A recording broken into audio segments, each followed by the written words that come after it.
Hello dear students, in this lecture we will discuss about translocation mechanism in plants. आज के lecture में हम plants के अंदर ट्रांसलोकेशन मैकेनिज्म को स्टडी करेंगे. Dear students, translocation is the movement of sugars from sources to sinks through phloem cells.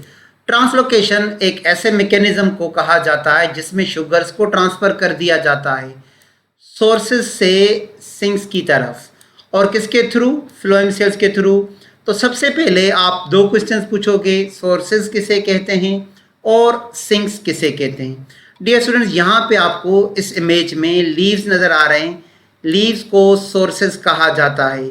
यहाँ पे ये जो ग्रीन कलर शो कर रहा है वो किसको शो कर रहा है? सोर्सेस को. तो सोर्सेस ऐसे ऑर्गन्स को कहा जाता है जहाँ पे शुगर्स बनते हैं. ना सिर्फ शुगर्स बनते हैं, वहाँ पे शुगर्स मेटाबोलाइज भी होते हैं. So what are sources? Sources are photosynthetic organs where sugars are produced. Example given leaves. तो डियर स्टूडेंट्स, फोटोसिंथेटिक ऑर्गन्स को सोर्सेज कहा जाता है और यहाँ पे शुगर्स बनते हैं. फिर देखें, शुगर्स को फ्लोएम के थ्रू डाउनवर्ड भी ट्रांसपोर्ट कर दिया जाता है. डियर स्टूडेंट्स, अपवर्ड भी ट्रांसपोर्ट कर दिया जाता है फ्लोएम के सेल्स के थ्रू. रूट्स तक शुगर पहुँचे, रूट्स में शुगर्स स्टोर कर दिए जाएंगे. रूट्स को सिंक्स कहा जाता है. फ्लावर्स तक शुगर्स पहुँचे, फ्लावर्स में भी शुगर्स स्टोर हो गए, फ्लावर्स को भी सिंक्स कहा जाता है. फ्रूट्स को भी सिंक्स कहा जाता है. सीड्स को भी सिंक्स कहा जाता है. जहाँ पे शुगर्स को स्टोर कर दिया जाता है उनको डियर स्टूडेंट सिंक्स कहते हैं. और यहाँ पे इस इमेज में ये जो पर्पल कलर है वो रिप्रेजेंट कर रहा है सिंक्स को. Okay, what are sinks? Dear student, sinks non photosynthetic organs. यहाँ पे फोटोसिंथेसिस नहीं होता, but here the sugars are stored. यहाँ पे शुगर्स को स्टोर कर दिया जाता है. Roots are sinks, tubers means potatoes, they are the sinks. Fruits are sinks, flowers are sinks. तो डियर स्टूडेंट, सबसे पहले दो चीज़ें आपको माइंड में रखनी पड़ेंगी. सोर्सेज किसे कहते हैं? सोर्सेज फोटोसिंथेटिक ऑर्गन्स को कहते हैं जहाँ पे शुगर्स बनते हैं. तो सिंक्स किसे कहा जाता है? रूट्स को, फ्लावर्स को, फ्रूट्स को, सीड्स को कहा जाता है जहाँ पे शुगर्स को स्टोर कर दिया जाता है. अब डियर स्टूडेंट, हम दो टर्म्स पढ़ेंगे. फ्लोएम लोडिंग, इसका मतलब है फ्लोएम के सेल्स का शुगर से भर जाना. और फ्लोएम अनलोडिंग, इसका मतलब है फ्लोएम सेल्स का शुगर से खाली हो जाना. एक फ्लोएम के सेल्स का शुगर से भर जाना और दूसरा खाली हो जाना. सबसे पहले डिफाइन करते हैं फ्लोएम लोडिंग को. Phloem loading is the movement of sucrose.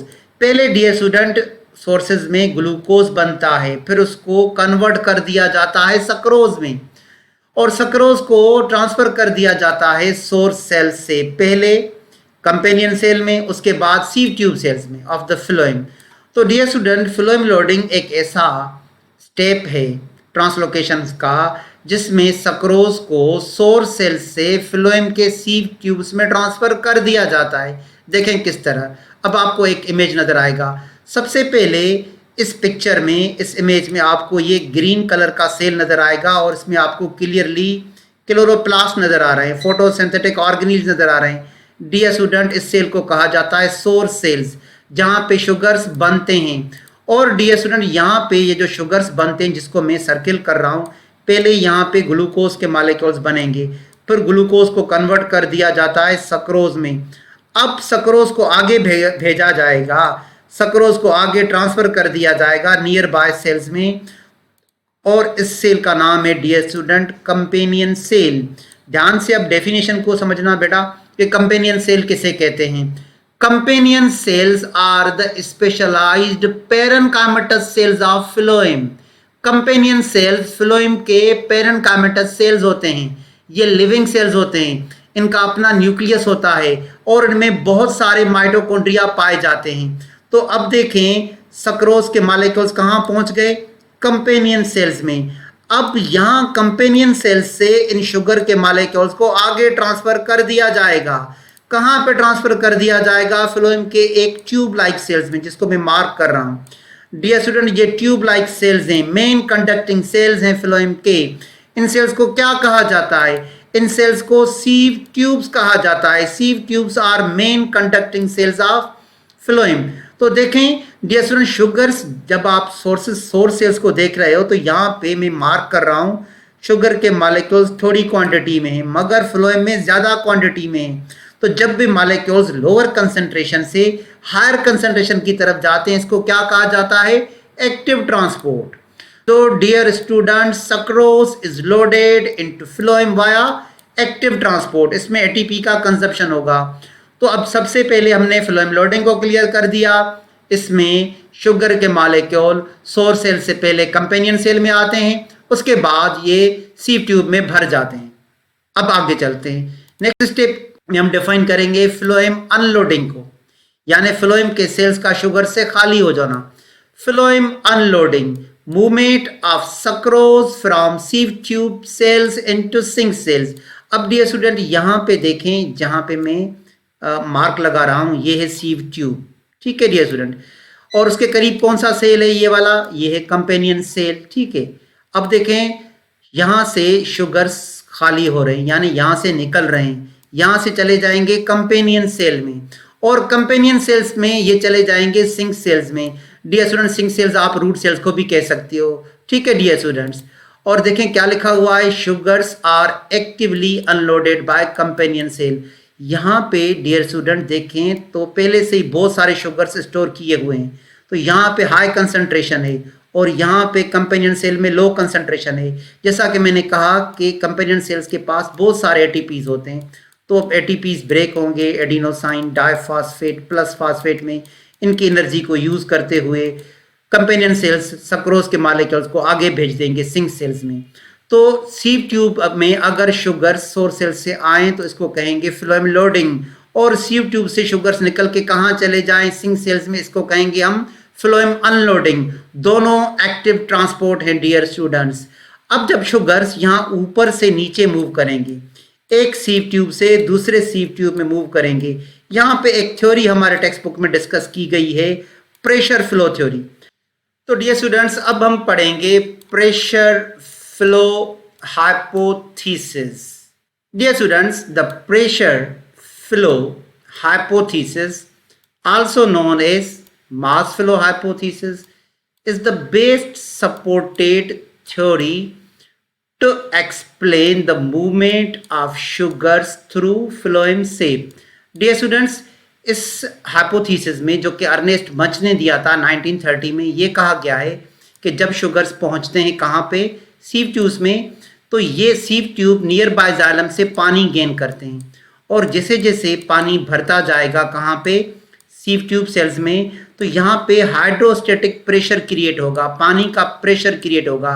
और ये हाइड्रोस्टैटिक प्रेशर जो कि फ्लोएम शेप में क्रिएट कर दिया गया वो शुगर को एक सीव ट्यूब से दूसरे सीव ट्यूब में ट्रांसफर कर देगा। इसको मास फ्लो थ्योरी भी कहते हैं और प्रेशर फ्लो थ्योरी भी कहते हैं, ठीक है डियर स्टूडेंट्स। तो ये किसने दिया था? It was proposed by Ernst Münch in the year 1930। तो ये हाइपोथेसिस अर्नेस्ट मच ने दिया था 1930 में। अब हम इसके स्टेप्स पढ़ेंगे प्रेशर फ्लो थ्योरी के। ओके डियर स्टूडेंट्स, सबसे पहले देखें जब शुगर्स भर जाएंगे, जहाँ पे मैं मार्क कर रहा हूँ ये सीव ट्यूब का एक सेल है। डियर स्टूडेंट्स, यहाँ पे क्या भर जाएंगे? यहाँ पे शुगर्स भर जाएंगे और आपको पता है कि शुगर्स सॉल्यूट्स हैं और जब भी किसी सेल में सॉल्यूट्स का अमाउंट बढ़ जाता है डियर स्टूडेंट्स, उसका साई एस इंक्रीज हो जाता है और उसका साई डब्ल्यू प्रेशर पोटेंशियल कम हो जाता है, ठीक है। तो देखें यही पॉइंट लिखा हुआ है, the active transport of solutes means sugar such as sucrose into phloem cells by companion cells makes the sap solution hypertonic.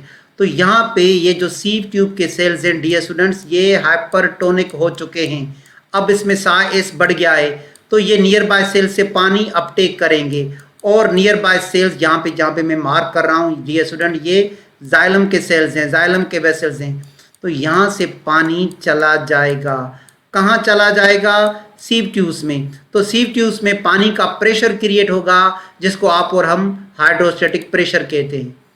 This causes the water to be drawn from xylem via osmosis and move towards higher solute concentration. तो तो यहाँ पे पानी का pressure बढ़ जाएगा। ठीक है डियर स्टूडेंट, कहाँ पे? फ्लोएम सेल्स के अंदर, जिसको आप और हम हाइड्रोस्टैटिक प्रेशर कहेंगे। As a result hydrostatic pressure is increases in sieve tube elements. तो डियर स्टूडेंट, इन सीव ट्यूब एलिमेंट्स के अंदर जैसे जैसे जाइलम के सेल्स के थ्रू पानी अंदर आता जाएगा तो यहाँ पे हाइड्रोस्टैटिक प्रेशर बढ़ जाएगा, जिसकी वजह से शुगर्स यानी सक्रोज के मॉलिक्यूल एक सीव ट्यूब से दूसरे सीव ट्यूब में चले जाएंगे। This increase in hydrostatic pressure forces the phloem sap to move towards the areas of lower pressure, जिसकी वजह से इसको मास फ्लो भी कहा जाता है। और last point dear students, the raised hydrostatic pressure causes the contents of the phloem to flow towards the sinks। तो ऐसे डियर स्टूडेंट्स सोर्सेज से ये जो शुगर्स का मूवमेंट होता है सिंक्स की तरफ, इसमें एक हाइपोथेसिस दिया गया है, प्रेशर फ्लो हाइपोथेसिस, जो कि अर्नेस्ट मंच में दिया। इसमें ये कहा गया है कि पहले शुगर्स को लोड कर दिया जाता है सीव ट्यूब्स में, उनका सॉल्यूट पोटेंशियल इंक्रीज हो जाता है और जिसकी वजह से वो नियर बाय जाइलम के सेल से पानी गेन करते हैं। जब पानी गेन करते हैं तो इनके अंदर हाइड्रोस्टैटिक प्रेशर बढ़ जाता है। ये हाइड्रोस्टैटिक प्रेशर सीव ट्यूब के अंदर जो शुगर्स होते हैं एक सीव ट्यूब से ट्रांसफ़र करता है दूसरे सीव ट्यूब से, और इस थ्योरी को नाम दिया गया है प्रेशर फ्लो थ्योरी। तो डियर स्टूडेंट्स, आज के लेक्चर में हमने पढ़ा translocation mechanism in plants. Thank you dear students.